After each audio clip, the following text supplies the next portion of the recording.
Welcome to the Making of You podcast. We have a lot of talented friends in entertainment, advertising, and film, and this is our chance to sit down with them and tell their story. My name is Ryan Huffman. I'm the owner and founder of Huffman Creative, a production company based in LA. And today I have my good friend Cecily sitting with me today. She's been in artist management for over 10 years, originally started her own company, Form Artists, and now recently has merged to launch a new company, Bureau of Artist Management, with a friend. So we are so excited to have her here today. So thank you for being here today, Cecily. Yeah, thank you, Ryan. Yeah. I'm excited to be here. So Cecily and I have known each other for a long time now. I sometimes like to start these podcasts thinking of like how we met and where we met. I know where it was our first time that we met, but do you remember? Right? Yeah, Squirrel in Silver Lake. Do you remember how like someone connected us, like one of your photographers? I think maybe some of my photographers were recommended to you for a job, and you had reached out. Mm-hmm. But it didn't happen. But then we said, "Oh, let's get together," and then we came and met up with that duo with Smalls and Raskin. Yeah, and then I think we hired you for a job. Yeah, I did the LA Phil job with you guys. And we shot at Hubble Studios downtown. Exactly. And that was probably like, I don't know, 2016, 2017. It was a while ago. Yeah. So well, it's awesome. Well, thank you so much again for being here today.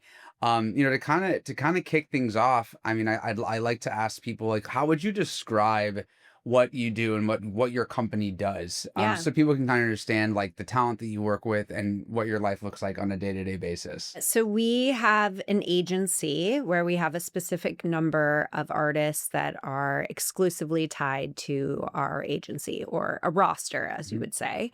And then we connect them with future clients. We help them with their branding, their sort of career trajectory, and kind of figure out where they should go, how they should get there, who would be great fits to match them with in terms of clients. And then when projects come in, we negotiate all of the fees for the photographer or director or stylist or retoucher, depending on, which talent it is. And then we do all the paperwork and all the contracts. And so I'm kind of essentially working as a manager, an agent, and a lawyer, even though I shouldn't say that I'm a lawyer because I'm not. But I do have a very good understanding of the agreement. So I'm handling most of those. Awesome. Yeah. So specifically, like your creatives, like what would you say that they like fall in a certain like bucket or industry, whether it's like entertainment or branding, or like what specifically do your talent represent, or what do they cover? Previously, I had an agency called Form Artists that and we were very entertainment based. So we would shoot a lot of key art, movie poster, TV poster campaigns, and a lot of PR shoots with the actors for a particular film, and a lot of celebrity endorsed editorial projects for brands. And then we would do a mix of all other sorts of work as well, but that was kind of our bread and butter. Then with this merger, I've merged with a friend who owns an agency called Day Reps, and us coming together was really an amazing thing because now we sort of have so many different artists that do so many different things. So Devin, my partner, was more focused on traditional advertising, and she started in entertainment and then branched out into that. So tech and food and lifestyle, athleisure, fashion. So now it's really such an amazing thing because we have a really wide group of clients. Cover a lot. That we can get exposure for, each of our individual rosters that came together. They're now getting exposure to the other person's contacts. Traditional advertising of what that is a little bit, most people I feel like know what that is, but for entertainment wise, what do your photographers typically capture? Like what is under the entertainment umbrella? Yeah. So for key art specifically, which is like the posters for the TV shows and the movies, we're capturing the characters, or the actors in character for that particular tile in Netflix or Apple or Hulu, etc. And then it goes up on the billboards as well.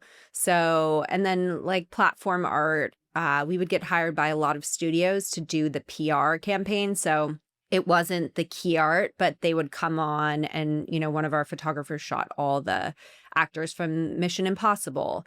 And it was across several days, and we had different set elements and different fashions. And then, those images would go out to all the PR outlets that would be doing pieces around the movie. So it could land on the cover of, Elle in Style, Elle UK or In Style UK, that sort of thing. Yeah, which is awesome because I feel like a lot of people don't understand how many assets sometimes go into those campaigns outside of just like the movie or the TV show. Yeah. You're getting characters, Yeah. you're getting all these assets that are used in a variety of places. Yeah, character posters of each individual talent. They'll use that sometimes on the wild postings across, construction walls or that sort of thing. And motion too. That's been a huge ask that we've really, added on to the majority of our projects now, I would say. There's a social ask to capture motion and direct the talent for that. So our photographers have had to move into that world and become very comfortable with that as well. Which is awesome. I know I've seen a couple of those. It's motion, but then it sometimes quickly evolves into like more in the branding space, but it does evolve into like, this is a commercial. Yeah. This is for broadcast. Yeah. We've had a few of those. Well, great. Again, thank you so much for being here today. I'd love to, honestly throw it back a little bit and just hear how you got started. Like how did you fall into this career path and what does this journey look like? Yeah. I grew up in Los Angeles. My parents are comedy writers. I grew up in the Valley, and they grew weed in my backyard, and we had chickens, and they're like total hippies. So I had a very creative upbringing. We were painting on our living room walls and drawing dresses, dress designs. And so I think creativity was sparked in me from an early age. And then my godmother is a photographer and a director. So she would come over when I was a little kid with her contact sheets from a shoot. She would have shot a musician from Warner Brother Records or something like that. And I would take the loop and the red pencil and I'd look at the contact sheets and be circling my favorite images when I was, 8 or 9 years old. And then I would collage my walls with magazine ads because she would bring me stacks of fashion magazines. So I've always loved imagery. And then throughout school on my breaks, I would work on different sets, like as an art department PA for a movie or a TV show, that sort of thing. And I quickly realized that set life wasn't really for me. I felt like it was a little transient. And you build intimacy with these people, but then, it's sort of, then you're on to the next thing. And so I really saw the ups and downs with entertainment too, growing up in it, and just, the industry changes so quickly. So I loved it, but I wanted to be sort of outside of it slightly. And then my godmother said, well, why don't you go work for my agent? She owns an agency. She represents photographers and directors. So I then went into that company and really worked my way up there. And my boss, she, was a force to be reckoned with. She was very tough.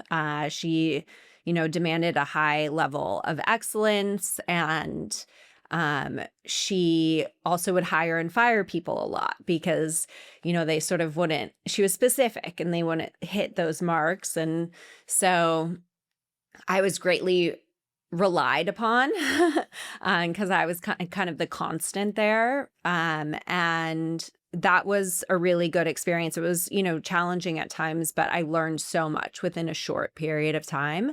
I was there not even 6 years, almost 6 years. And then Probably learned it like a ton. Yeah. That was your first job too? Yeah. I mean, outside of like working on yeah. sets and things like that, but this was my first job. Entertainment job. Yeah. And on this side of the industry, like working, representing artists. And so then I essentially decided that I wanted to leave and I wanted to sort of be in charge of my life every day. And like, what do I want to create? Like, what energy do I want in my immediate sphere? Like, what vision do I have for my life going forward? And how can, I find people that really align with that vision. And I had a few artists, come to me and say that they really believed in me and they wanted to work with me. I was super careful about not taking anyone that was on my previous boss's roster. I wanted it to be a really clean transition. Yeah, and then just some magic moments, like things just sort of started to fall into place and feel like, okay, these synchronicities are telling me that this is the right path for me. So I quit when I was 27, and then essentially 3 weeks later, when I was 28, I started Form. Awesome. Yeah. Amazing. So just to touch on like kind of your first job, like what was like the expectation when you started? Like, were you covering desks? Was it like general assistant work? Like, what was your day to day like, and how did it evolve as you grew in the position? Immediately, I was put in front of people. I'd go to these like Le Book conferences where they have a bunch of clients and you're chatting with them and showing them work. So immediately that was part of something that I did, which I loved. That's awesome. So you got to learn how to do that like early on. Yeah. Cool. And then I was changing out plastic sleeves in the portfolios constantly, because this was when we had these massive portfolios and all the images were in plastic sleeves. So I was doing some sort of like menial stuff like that. My old boss, very early on, she started putting the contracts on my desk and sort of coaching me on that. So I've learned a lot about that. And then my husband's a lawyer, so I've been able to like pick up a lot of stuff from him over the years. But I think, the in-person stuff, like the meetings with the photographers, taking them to meet clients, the matchmaking component of it is something that I really love. And I'm very close to the creative process, whereas like sometimes I hear at ad agencies, the people working there feel like they're not close enough to the creative process because it's sort of like they're very reliant on what the client thinks, and things change based on research and what people are responding to. And here I'm on the ground floor with the artists, like really participating in like what their vision is and how we're going to market them, how we're going to use their existing portfolio to get them new work. So it feels like the right mix of creativity and the business side, which I really like. It sounds like you also were given a lot of opportunity to learn and grow and work with some pretty talented photographers at a young age. Yeah. And even just starting my business, I was obviously terrified, but I feel like when you're starting a business, you just start. You could think of a number of things that could hold you back and could be stumbling blocks. But for me, I thought, okay, even if I'm starting this in my living room, doing power poses before I send out my first emails, like from my Gmail saying I'm about to start an agency and I'll follow up with them once I have my new email. Like, it was just that simple. You just start and you just say, okay, I'm putting this out into the universe. This is what I'm doing. And then you figure out the pieces from there.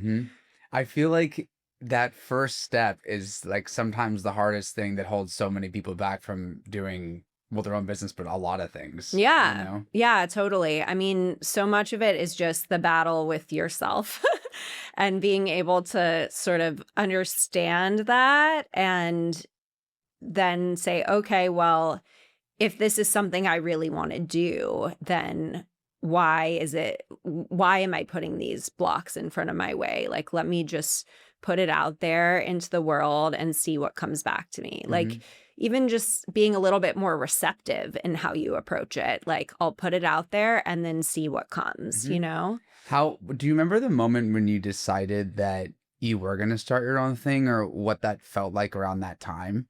Like specifically at your other job?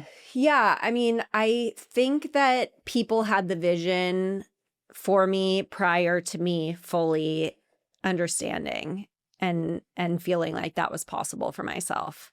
So I had a few like key people in my life that pushed me and said, you should do this. I mean, my boyfriend at the time, who's now my husband, he is a lawyer, and he said, from my outsider's perspective, from watching you for the last few years and seeing the industry that you're in, something that seems very valued is sort of youth and going for it and being the hot young thing. And, whereas in his industry, it's experience and years that you've worked and, you don't get respect without that. Whereas in our industry, it's like, the world is your oyster. You have to go for it. And if you're coming up and you're young and you're faking it until you make it, like everyone is doing that. So 100%. You're just part of the ocean of people doing that. And that's cool. Like that's how you learn, I used to say that too. I had a old assistant, right? I would tell him all the time, I'm like, just to be honest, like whenever you feel like you don't know what's going on or what you're doing, like the more that I get in this industry, no one still has any idea what they're doing. Yeah, like everyone's no. just figuring it out. They Yeah. just maybe had to do it either before you or they're still figuring it out in a different Yeah, way. totally. Yeah. And even especially starting a business, I mean, you can relate to that of, how many things, I mean, how about this? Like you now merging with this other company, like now knowing everything that you know now, I bet that process was a little bit easier from like just a legal, accounting, LLC, like that whole thing because you've been doing it for so long now. Yeah, definitely. And I think also being able to identify the right partner for me, that was massive and sort of feeling really aligned with each other's integrity and really valuing that above other things, Absolutely.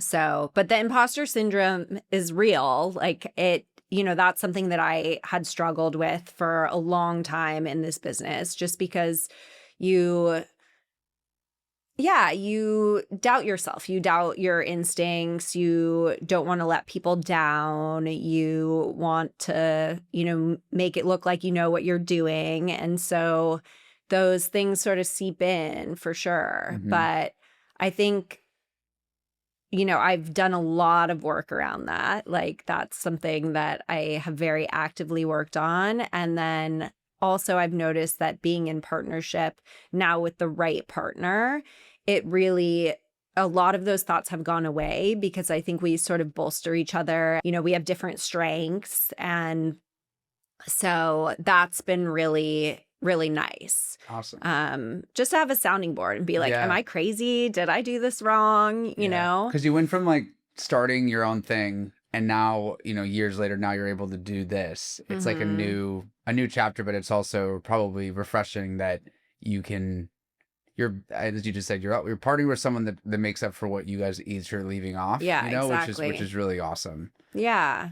Finding a good partner is hard, but important if you can. Yeah. Yeah. It's been really great. And I think just the yin and yang aspects, it's nice too when someone takes on the stuff that you don't excel at, that you don't love, then it feels like, instead of 1 + 1 = 2, it feels like 1 + 1 = 4 or something, because there's just that much more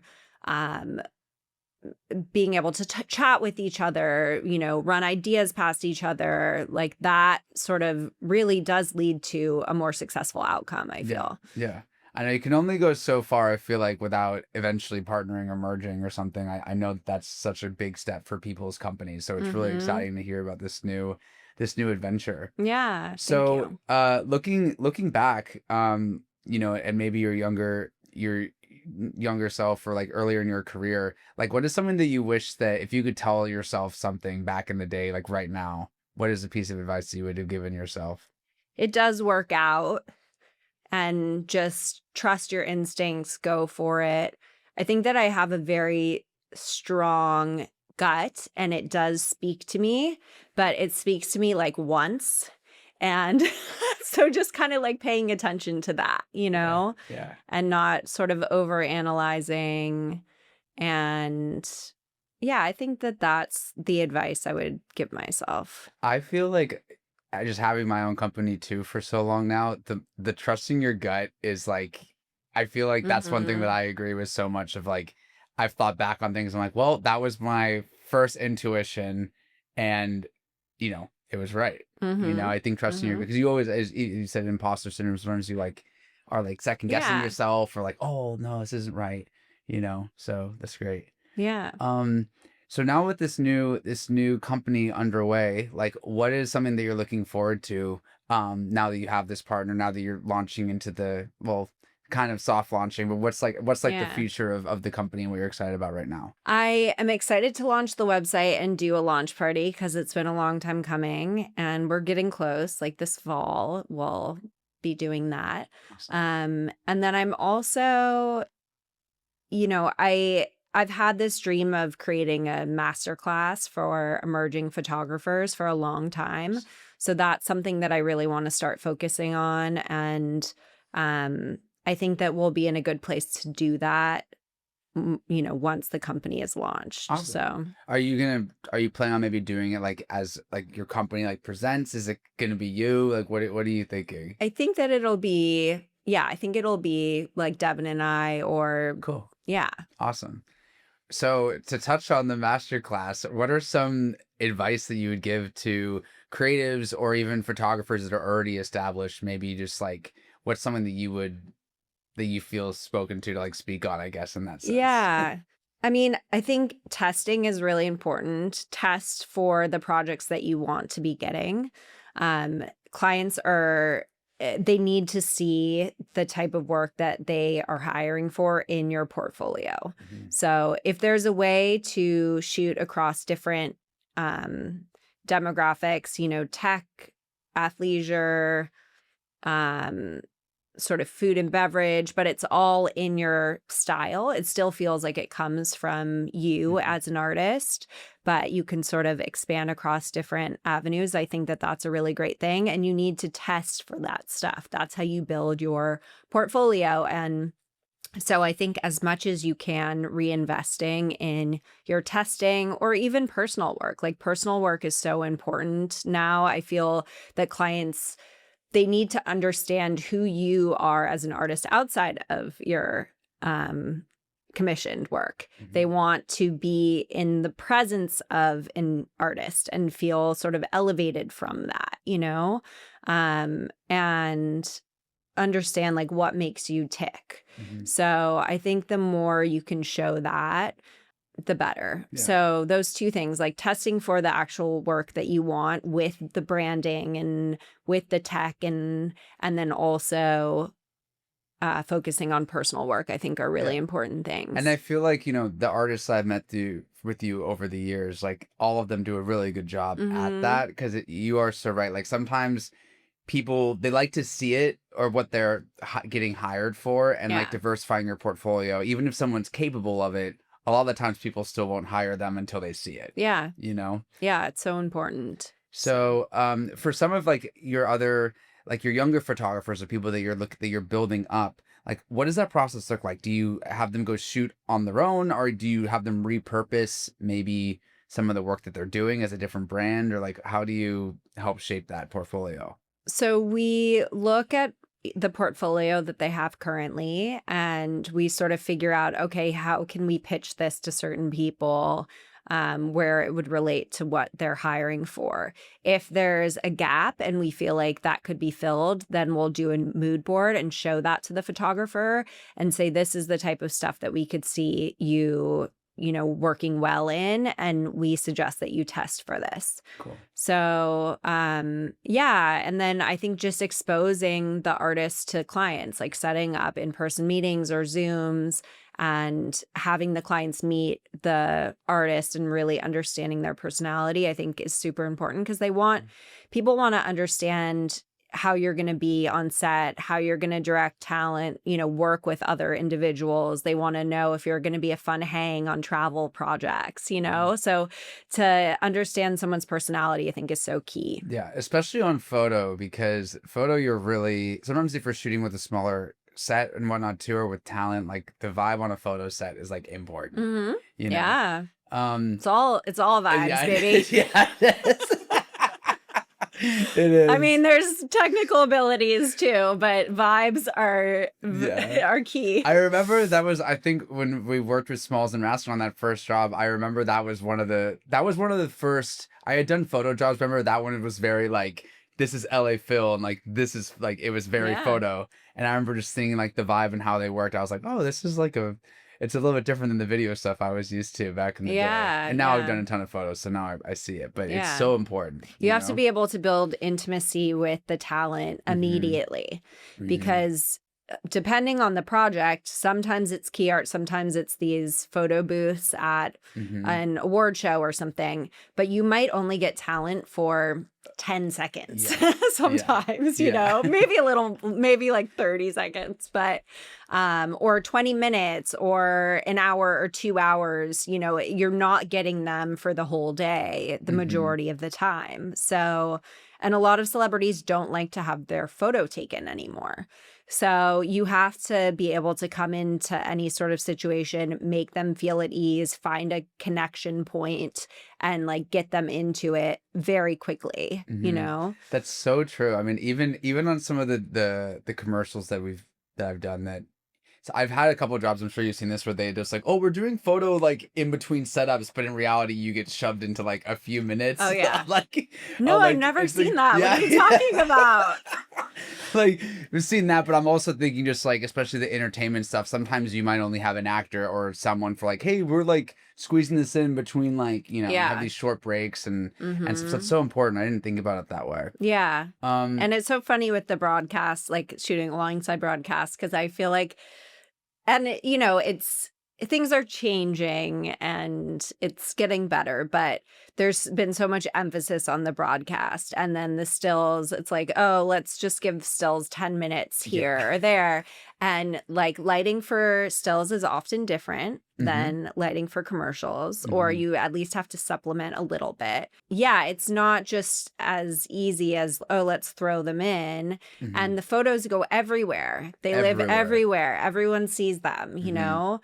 A lot of the times more than the broadcast spot. So it is important to, like a lot of these jobs now, we have the photographer speak with the, you know, DP or the electric guy and sort of get on the same page so that there's a plan for 100%. how we're going to move in. And I feel like, and I'm curious if you feel the same, but you know, I feel like I've watched this evolution of advertising where like, yes, there was always photo and campaigns or video and photo. And then it became the like, let's throw in photo. And I had a couple of jobs, it was like 8 years ago, where like, oh, we're having a photo unit.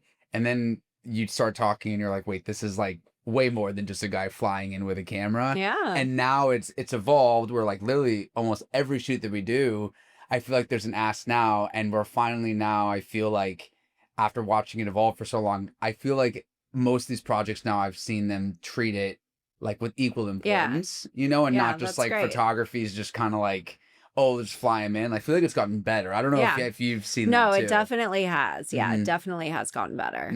And then also I feel like I've seen photo be given a little bit more tools than the ones that it needs to succeed. I know I talked to you about that Merrill job in Bulgaria that we did, but like, you know, some of these jobs are like, you know, you have your own unit sometimes, which is like helpful. I mean, that's what you need, you know, it's not always the same. And I think that the photo assets, it has more, it can go more places, I feel like, than just the commercial. And I feel like it's, you know, we've had a couple experiences lately that have been really lovely where the director wants to be super collaborative with the photographer. And they have a Zoom ahead of time and they kind of talk through what's going to happen and how they can work together to accommodate both things. And I think as a director, that's a really smart move because overall, if the project, all of the assets that are delivered for the project look cohesive and are successful, like that is just something that works for you, you know, for future campaigns with that client or with other clients. So 100%. How often do your creatives get hired to do both? I know the motion side of photo, but are they directing campaigns and then also doing the photo? Yeah, what does that a look lot like? of the time. Yeah. Mostly it's social video. But it can be, you know, 60-second spots, 30-second spots for social video. Occasionally there is a broadcast job, but we don't have a lot of people that can, you know, work in the union. So yeah, it kind of depends, but we are doing a lot of video, a lot, you know, with stills. Awesome.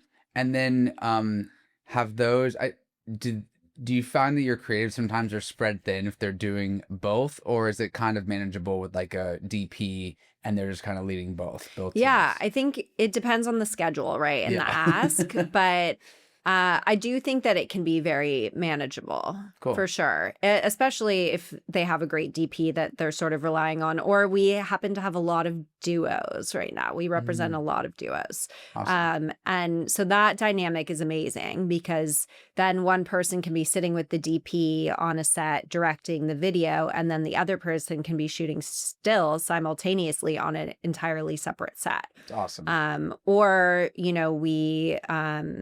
when we've been alongside broadcast, if we have a duo, one can be capturing, over the shoulder stuff, like from a further out angle, and then one can be a little bit closer in, like getting more of the detail shots and, Cool. or if they can, jump in after, we can, do that sort of process. And so that's been really, really a cool way to work. Awesome. Yeah. So I know that you kind of described your role earlier, like you are very close to the creative. What has been one of your favorite things over the years, just working with so many different types of photographers and directors? Like, what Yeah. excites you?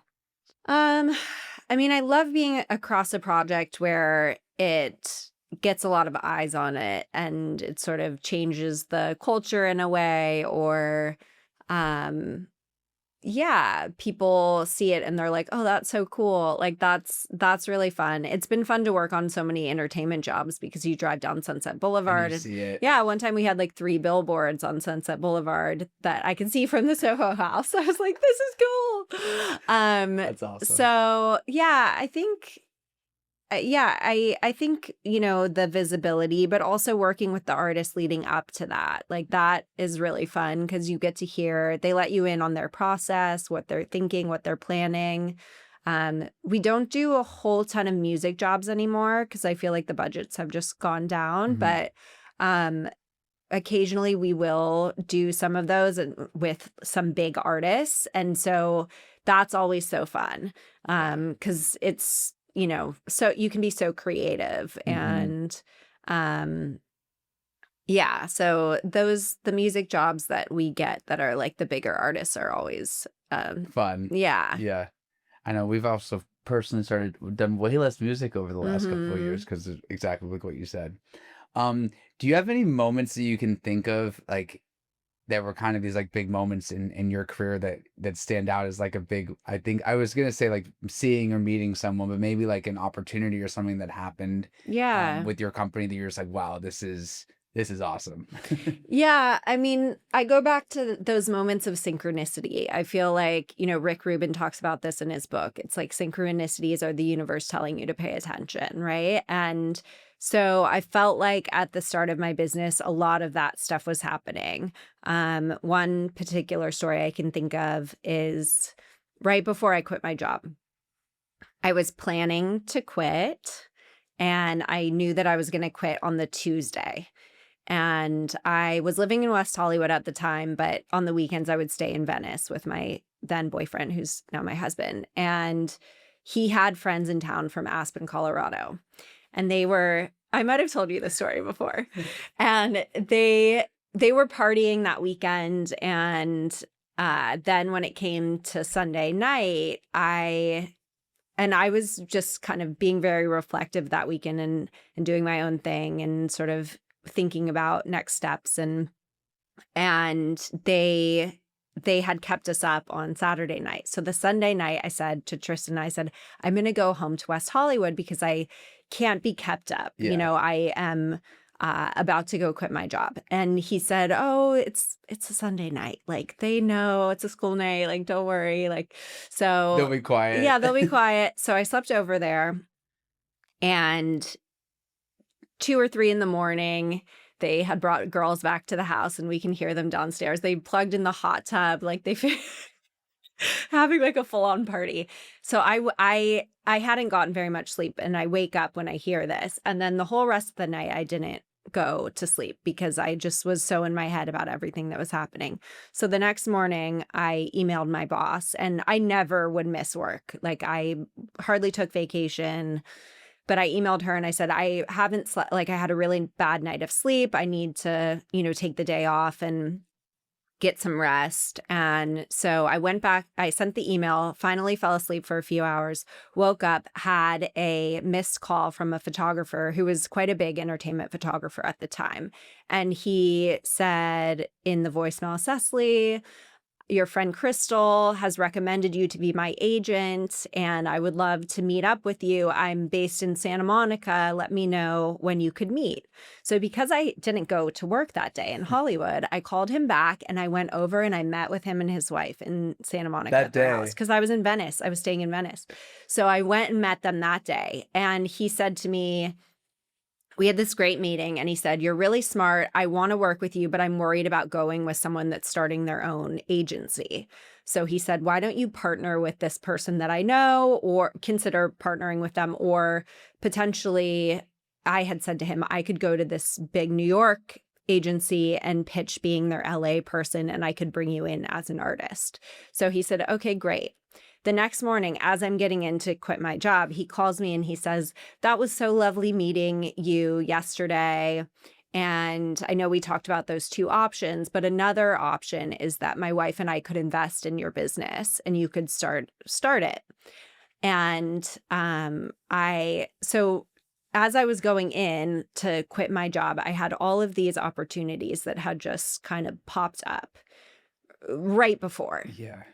So that to me was a sign. And then I went in, quit, ended up starting, my own thing a few weeks later. And then I ended up signing him as a photographer, not as a partnership.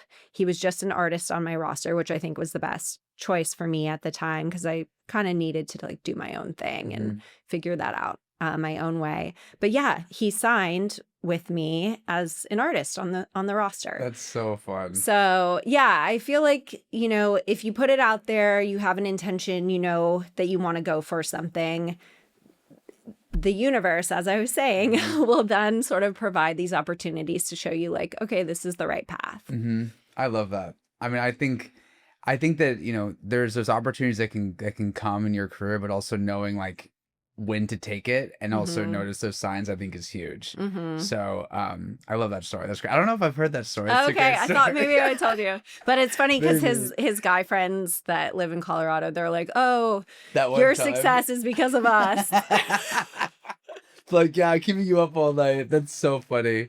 That's so funny. I love looking back on those things like that. That's great. Well, great. So I know I kind of touched on this earlier, but just looking forward, I guess, what is something that you're excited to dive into more and expand with this new business venture? Doing this masterclass or sort of some sort of digital series is a really important thing for me to do. It's been something that I've had on my mind for a long time. And I had done some videos on Instagram previously, but I want to continue to expand on it because I feel like so many people want to be working artists in the industry, but if they don't know how to protect their rights and budgets and, all of that, it just starts to bring the industry down.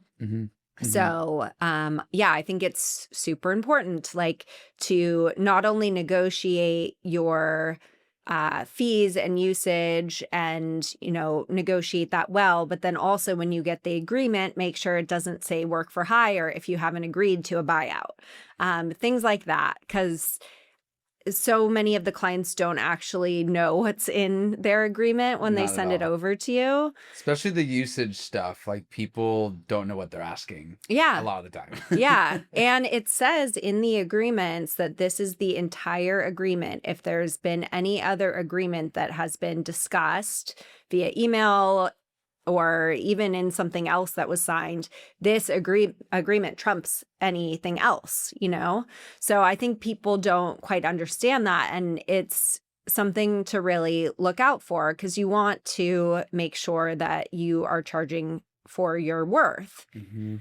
And defining what that is and feeling like you have the knowledge and the information and it's not been something that's been gatekept, I guess you would say, to then say, okay, I saw Cecily or someone talking about this. And so now I feel that, empowered to ask these questions and to really understand, that I can advocate for my worth. I know. I feel like so many people, even like as creatives or freelancers, even if they've been in the industry for a long time, a lot of people don't know to watch out for those things, or even realizing that they've been agreeing to things over time, whether that's even talent or creatives in general, specifically photography, because you see those like usage, perpetuity buyouts, and people are like, oh, like I'll do that. Yeah. Um, yeah. I mean, I think it's a Yeah. powerful thing to understand. And there's a time and a place for it too. If someone is paying for a work for hire, which is a buyout, they essentially work for hire is you come on to set, you work as like a hired gun for the day, and anything that you shoot is automatically owned by the client. So, sometimes we will agree to that. Especially with entertainment, everything is a buyout because they need to take all the different images and they need to comp from different images to head swap and all those things. Yeah. And they're often using very few images, but they need to be able to pull from the whole gallery. Interesting. Yeah. So that's always a buyout for the most part. Advertising traditionally was not. It was more for a specific number of images, for specific rights, for a specific amount of time. Now we're seeing a lot of buyouts being asked for. And, if it's enough money and the photographer thinks that this is going to be a really great opportunity, it's going to expose them to a lot of people, a really great in with this client, and it's going to be great for their portfolio. It's something that they feel really passionately about doing. Then yes, like sometimes we will do that. But yeah, I think, the buyout thing, it also, feeds into the AI thing because the more you offer a buyout, the more they're able to then take the images and feed that into AI learning and potentially replace you. Yeah, seriously. I never thought of that with the complete buyout. Yeah. I know I like to, you touched on it, but just hearing that, because I say the same thing about a project. Like I try to understand the other variables of like, am I going to enjoy the person I'm working with? Is it going to make a good product? Is it going to open another door? Yeah. There are those things that I think for someone representing creatives is like a really good way to think about it, while being mindful of buyouts too. Yeah. Yeah. It's, it's a give and a take. It's a balance. But I think being intentional about your choices is. Yeah. I also think that sometimes I've seen people just throw buyouts on it because they don't know what they want to do with it. Yeah. Or they'll say it's a buyout, but it's actually not a buyout. It's, it's for a specific number of images and they want unlimited use on those images in perpetuity, but it's not actually a buyout on the entire shoot. Yeah. The entire library of everything. Yeah, exactly. Yeah. So people use the term buyout a lot, but I think getting clarity on what they mean by that is the right way to go. Yeah. I've also, there's been several times where we'll get a brief and they're like, oh, the buyout is like 5 years or whatever. The usage is 5 years for X. And then we'll just go, well, would you guys do like 2 or like 1? Yeah. Or like less or this or Y? Or people are like, yeah, sure. So it's like, okay, well, you definitely were just throwing it out. So it's helpful to always ask those questions. You know? Definitely. And I think it depends on the situation too. If it's a triple bid and you're up against 2 other people and you don't know where you're sort of falling in that triple bid, sometimes you have to be more flexible. But if someone reaches out to you and you're going through, all the questions that you asked to determine the usage and budget, definitely get clarity on that and see if there's ways to, if they don't have the budget to support it, see if there's ways to limit it. So just kind of like the last question I like to ask people is like the future of advertising, where you see photo going. I know like protecting these creatives, like where do you see the future of photography and advertising going?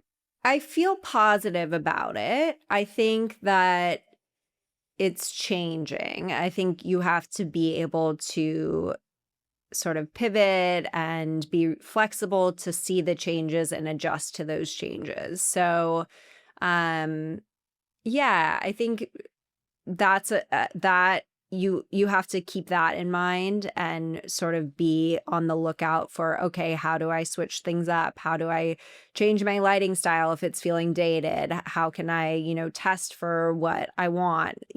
Sort of always on the lookout for future opportunities and how you could position yourselves in the right places for those things. I think with the AI thing, it is a little scary.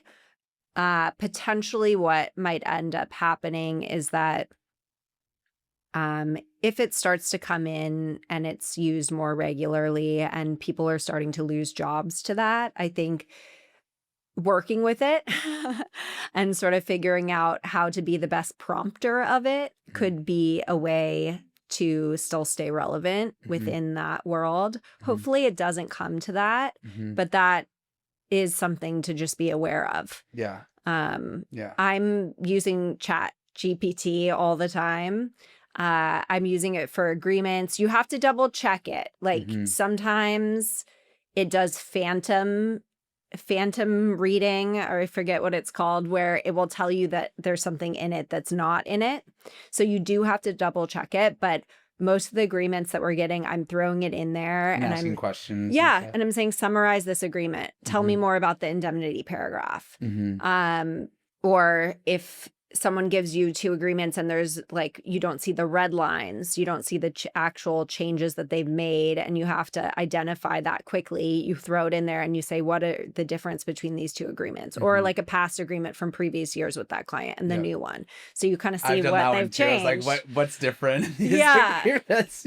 Yeah. So I do think that AI can be a super helpful tool. Like that has really helped me be more efficient with these agreements. Or even, I used to spend a lot of time thinking about, okay, how do I want to word this email? Like if we're coming in over budget, or it's sort of a difficult email to send or something like that. I will write something up and I throw it into AI and I'm like, make this more polished, make this more concise and more warm. And it spit something out and I'm like, great. I didn't have to sit here for 10 minutes, 5 minutes thinking about how I wanted to word this email. Like, this is perfect, Yeah. And it still has the right intention. I make sure it still feels like me, but that, it's a really great tool. So I think it's just like finding ways to utilize it that work for you. Yeah.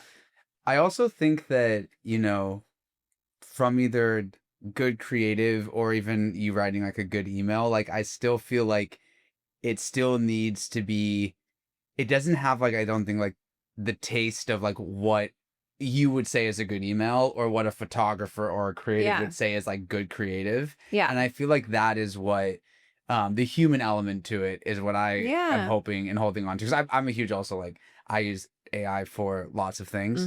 But that's the one thing is like the taste and then like how what would you say is a good email and a tone versus like, but it does help, it guides. And I think there's a lot of efficiencies with it that I love. You still have to make it your own, but it cuts down on some of that thinking work which I think is great. I've also started to put in the agreements that even if it's a buyout, you can put it in there that you say, notwithstanding anything to the contrary within this agreement. And then it depends on what the term, like the defined, like whether it's like the materials, the images, like whatever that is, but that the client, whatever they're defined as in the top part of the agreement, that client cannot use the images for AI learning. That's important. Yeah. So I haven't seen that in an agreement yet, but I like that. We've started to add it. So if we work together soon, you'll see it. That's smart though, because I never thought of someone using a full buyout in perpetuity for like a library of images. Like you could technically just drop that into ChatGPT and say, give me 15 more images like this. Yeah, for sure. And we have lost, there's been a few projects that we've lost to like AI or CGI. It hasn't happened very often, like maybe twice or something. So it's not like this huge wave is Like everything's gone. Yeah. Yeah, but I think as much as you can put that in the agreement, it just protects you a little bit better. Yeah. One thought that I had was like, what if there was in the future, like maybe there's some like in between where there's like it's like 20 images that you shoot, but you're able to like use it to repurpose for like 20 additional images or something like that are based off of the same creative direction and photographer. Like, I don't know. I was just No, thinking that's of ways of like interesting. diversifying deliverables, Yeah. but still not ripping it off a photographer. It's still based off of like what they made Yeah. on that specific project. I don't know. Just an idea. Yeah, I think that's interesting. Yeah. Because I think of like even like commercials and did you see that commercial where they like, I think it was a McDonald's commercial or something, but they basically remade the commercial in different languages and geography and like cultural things based off of like the branding and everything's the same, but like the talent's different, and then like some of the set dressing based off of the country. It's pretty like it's interesting. And was it made with AI? It was, Did they confirm? Okay. Yeah. And it was, I think it was more of like a test. I don't think this was like a broadcast spot. Yeah. But it was that they like shot a spot and they used it to like repurpose basically the same sentiment and creative, but switch with more the talent use. Or Which is like interesting. So I don't know, we'll see what happens in the future. Yeah, it's exciting. Yeah. You just gotta go with the flow and figure out how to still stay relevant. Yeah. Well, it was a pleasure having you today. For people listening, like, how can people find you? Like Instagram, like, can you tell us your company names again so everyone can hear it? Sure. Yeah. So my name is Cecily Chambers Robinson. It might be Cecily Chambers on Instagram. So you can connect with me there personally. And then my, our current agency, the new one that's launching, is called Bureau of Artist Management. I think it's or BAM. I think it's Agency BAM on Instagram. However, we haven't really started posting anything there. So our two individual sites, like Forum Artists and Day Reps, are up currently. Cool. But I think October is when the be able to find you. Cool. Awesome. New site is launching. And we'll be putting all that down in the description as well below this video. So thank you so much for coming today, Cecily. It's good to see you. Yeah. Thanks, Ryan. Yeah.